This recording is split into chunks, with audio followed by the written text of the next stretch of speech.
everyone, welcome back to the channel. And we've had this new Ranger 570 SP for about a week now, and we figured we'd go ahead and tell you the reasons why we picked this unit and give you kind of like an overview of this unit, because we really didn't go into detail with the specs and stuff like that. So we figured we'd go ahead and do this video real quick. It's going to be a real short video, just kind of explaining why we went this route. So first things first, we were looking for something that we could use around the house more, and we were looking at the Honda Pioneer, we were looking at the Rangers, of course, and the 570. We even looked at the 1000. We already had the XP 1000, so we were kind of thinking, well, maybe we'll go XP 1000 Northstar, but we really wanted to kind of tailor this video to what we were actually going to use it for. And there's three things I look at. I look at price point, like value for what you're getting in the whole package. We were looking at looks, and then lastly we were looking at specifications and what we were going to use it for. So right off the bat, this is probably the best price point for us for what we want to do. The MSRP on these 570s, I believe, are $13,900. I think when I purchased it, they were probably $600 or $700 cheaper, but the price went up back in June or May or something like that. So it went up a little bit, 6%. But right now they're priced at $13,900 is the MSRP. I didn't pay that for it. I actually got a better deal than that from I-69 Motorsports. Strongly recommend you guys contact them if you're looking for a deal. I again did not pay dealer fees. Okay, so those of you guys that are out there buying new units that are paying dealer fees, you don't have to pay dealer fees. You just got to find the right dealer and willing to travel a little bit, depending on where you're at in the country, to not pay those dealer fees. Excuse me. And I did not pay dealer fees, so we got a good deal on this. Even though gas prices are a little bit higher now, I still got a good deal on it and still saved money by not purchasing this locally in my area.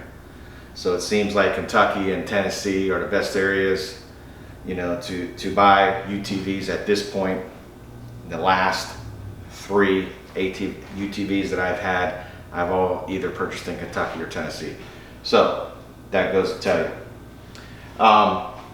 But so the value of this unit for what we want to do, and I'll go over some of the specs. This Ranger right here, this only has 44 horsepower, where the Northstar has 82, the XP 1000. But the price difference is very big. So if we would have went with the Northstar, I believe the XP Northstars, they start at $27,900. So you go from $27,900 to $13,900. That's a big difference. And the air conditioning is not that important to me to spend that much more money. Plus the stuff that we're doing with it, we can do with this. And we already got the heat installed, so we don't have to worry about the heat. And we're going to do a full enclosure, and we'll show videos of us doing that for you guys. But the price was so big that we automatically, you know, we didn't need the XP 1000 Northstar for what we're going to do. Then we looked at the General. The General is more, I think they're what, they're like 21,000 for a General or something like that. 17. Let's see, General 21,399. Sorry guys, I keep looking at my notes. It's a lot of stuff to remember. The Generals are like 21,400, and again, 13,900, 21,400, and the specs are about the same except for suspension. And I know that the General is more of a trail and work, but the bed capacity is like 500 pounds for this 570, and I think the General's 600 pounds, and it's a lot smaller than this bed right here. and we need to put stuff in this bed for what we're doing. Also, the ground clearance, this is 11 inches ground clearance, and I believe the General is only 12. And the Ranger XP 1000 is 13 inches. So they're all similar in specs, and we wanted something a little bit smaller. This is only 56 inches wide, and it has a smaller turning radius, and this is something that we needed, where the XP 1000, I believe the Northstar is like almost 64 inches or 62 and a half or something like that, and then the General is 64 inches. So this is a smaller width, smaller platform. It's a mid-size unit, and this is one of the reasons why we chose it. So we chose it for price, we chose it for what we need it for, and the last thing is looks. I think when they updated the 570s, that kind of like pushed it over to where this is the unit that we're gonna pick, because it just looks fresher, it looks newer. Nothing wrong with the old style front ends 570s, but we kind of like this better because it kind of reminds us of the XP 1000.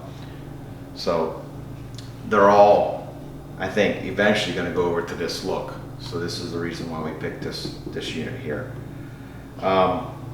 But as you guys can see, this has plenty of storage. The Honda Pioneer didn't have as much storage as this unit. We got a glove box. Come over here and show them the glove box, Mike. You guys can see we got a glove box right here, and it's pretty deep in there.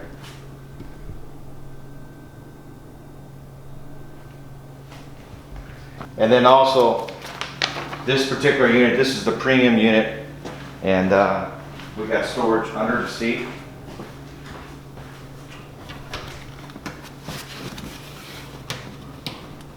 You can see right here. So we can put work gloves, whatever tools. We got plenty of room, and then this comes out real easy. So this is nice. I believe the base 570s don't come with this. The premiums come with this. So this is nice to have. And again, we have the 4 cup holders. You got 2 here, 2 down there, and then you have these little cubby spaces right here to put your stuff that you need to put. And then the bed, like I said, the bed is bigger, it's redesigned, and it's just so much nicer.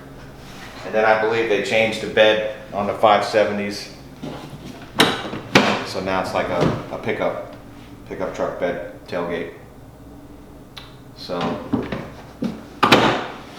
but those were the main reasons why we picked this unit. We got a lot of plans for this unit, a lot of things that we want to do. We hope you guys stick around.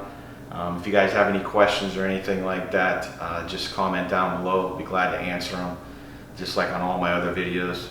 I hope you guys are going to enjoy this new content, and I will give you my opinion as we go along and compare this unit to the XP 1000 that we used to have, and kind of give you my opinion on the differences between the 2 units. Obviously it's got more horsepower, the XP 1000, than this unit, but I think there's a lot of things that you can do with this unit and save money.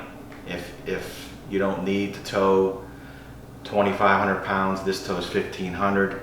I think there's a lot of things that you can still do, and this is more of a entry level into the UTV market. And I think it's a great option for some of you guys who are just starting out, or somebody who doesn't need that big of a unit. I think this is a great option compared to all the other ones that we looked at. So if you guys have any questions, just comment down below. Please like the video, share, let me know what you guys think. And we do have other plans, but we're going to talk about that later down the road. We want to go ahead and start this build, and then we'll go from there. So please like, follow us on Instagram, like us on our Facebook page, and with that said, I'll see you on the next one.